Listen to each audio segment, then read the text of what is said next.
এগুলো না, আরো একটু পড়ে টরে আসবেন, এইভাবে অতি সরলীকরণ করবেন না, একটু ম্যাচুরিটি নিয়ে আসেন প্রশ্ন যখন করেন।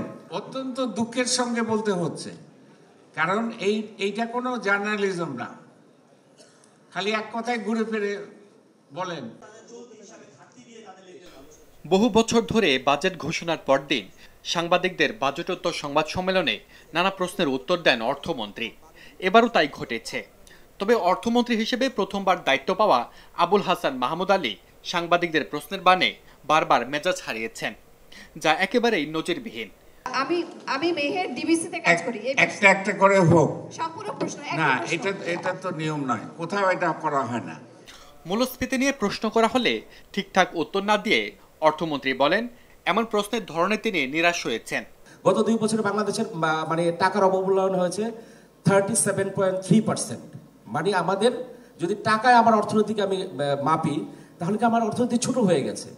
মানুষ গত 3 বছরে যদি আপনি দাবি করেন 9% বা 9.5%, বিআইডিএস বলছে সেটা 15%, এই 15% ইনফ্লেশন বয়ে বয়ে বাংলাদেশের কোটি কোটি মানুষ দরিদ্র হয়ে গেছে। আপনি অতি সরলীকরণের জিনিসটা মানে খুবই রপ্ত করে ফেলেছেন। এগুলো তো একেবারে ওভার সিম্পলিফিকেশন। এইভাবে ইকোনমি চলে নাকি?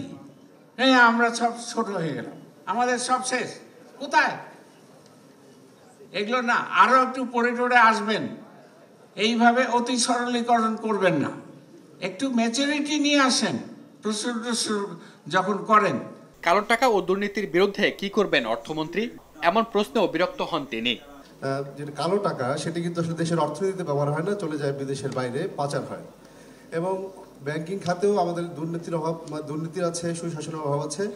তো আসলে এই সুশাসন এবং দুর্নীতি মানে প্রতিষ্ঠায় বা বাজেট বক্তৃতায় আপনার দৃঢ় কোনো পদক্ষেপ বা বার্তা আমরা দেখিনি। আমরা তো কোনো রাগ ঢাক করিনি, তা আপনি খালি ঘুরে ফিরে ওই একই কথায় যাচ্ছেন কেন? এইটা তো বুঝতে পারলাম না, এটা কি ধরনের প্রশ্ন, কিভাবে প্রশ্ন করে, এগুলো একটু শিখতে হবে আপনাদেরকে।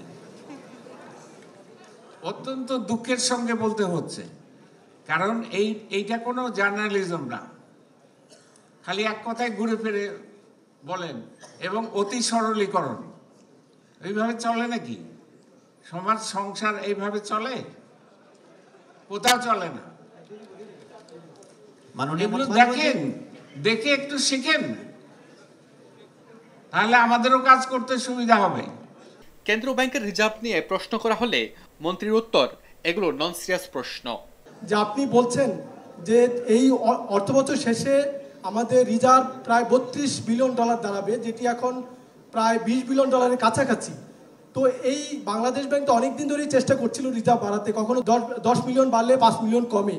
তো এই প্রেক্ষাপটে আপনি রিজার্ভ বাড়াবেন আসলে কিভাবে? আপনি কি কেন্দ্রীয় ব্যাংকের গভর্নরকে দায়িত্ব দিচ্ছেন কিনা যে টাকা ছাপে তাকে ডলার ছাপাতে, এরকম কোনো দায়িত্ব দিয়েছেন কিনা? আসলে এটা আমার ইনিশিয়াল রেসপন্স হলো এটা একেবারেই নন সিরিয়াস প্রশ্ন। ঠিক আছে, এই প্রশ্নের উত্তর দেওয়ার যোগ্য নয়।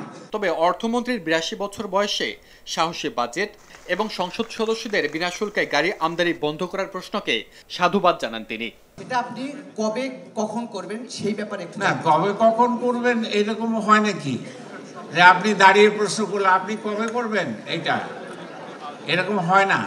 এই আইনটা সংশোধন করতে হবে। হ্যাঁ, বলেছি তো করার জন্য। আচ্ছা, আপনাদের সবাইকে ধন্যবাদ, কিন্তু আমাকে একটা জিনিস বলতেই হবে। এবার লাস্টের প্রশ্নটা এটা ভালো প্রশ্ন ছিল, সিরিয়াস প্রশ্ন, কিন্তু আমি দেখলাম বেশিরভাগই হলো খুবই ইম্যাচিওর।